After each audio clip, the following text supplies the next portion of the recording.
My name's Patrick. They call me Coach Patrick. That's the name I have been taking on out here in Rockaway. I'm an athletic trainer, and originally I'm from Maryland, and my home base is out here in Rockaway Beach, Queens, New York, and it will be forever until they kick me out or the sea pushes us out of here. Being diagnosed with testicular cancer, that was a shock to like my entire system, everything. It was hard to understand what was happening in real time. All you could focus on was the most negative outcome, which would be, you know, getting sick, dying quickly, getting to miss out on life, and then having everyone you love kind of just keep moving on. But then after that fizzled out, because my father passed like 3 years into this process from bone cancer, I figured out like, yo, maybe I should just take a moment and slow down and then just go back to the things that I always loved doing. And that was growing up as an athlete. We worked out all the time. Those were like my favorite things to do. And I was trying to understand like, well, how do I make this into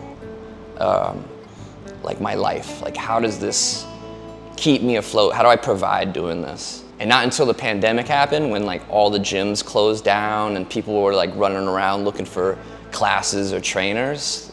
And I saw like how important it was that people get outside, because they're all indoors stuck from being locked up, and then being outdoors and being around other people, it was just like the best energy to be around because they all appreciated it. And now it's like a legit business. Like, oh, I gotta do this. People rely on me. I gotta provide for a family. I gotta make sure this is sustainable. It's gotten a little bit more serious, but also I get a lot more comfortable doing it. Surfing, it started when I was a kid living in Florida, and I was just an ocean boy. Loved being by the ocean. And then when we moved to Brooklyn, I became a skate rat, which is very similar. We lived for that thrill, you know, hill bombs and running through the city, doing different bridges. And that was kind of the closest we would get to being like that feeling of surfing, which is freedom. And in New York, to have that in our own backyard is, everyone should be taking advantage of that. People should be more aware that they can access the beach, and the city also needs to be a little bit more on top of that with having people know how to swim, teaching inner city kids how to swim, having more lifeguards. There's too many drownings. I've saved 2 people last year just from a toe, and all it takes is 2 seconds for someone to be like, oh, I need help, and no one's around. And that's the thing, like, we have to look out for each other, as New Yorkers always do, but you know, there's a lot of work to be done.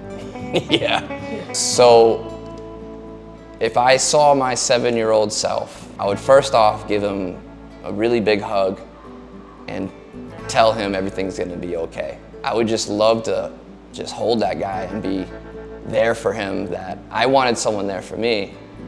And I can actually like feel my 7-year-old self. If I look back to that, like I can still feel him here and talk to him as if he's actually living at the moment. And I do tell him once in a while, like, hey, you're doing a good job. Things are gonna be all right. And just keep believing in yourself, no matter what other people tell you. Like, listen to your instincts, because they're gonna be true. And don't let yourself get in the way of that.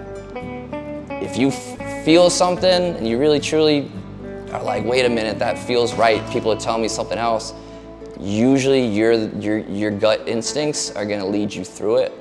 And I would just tell him, like, keep doing that.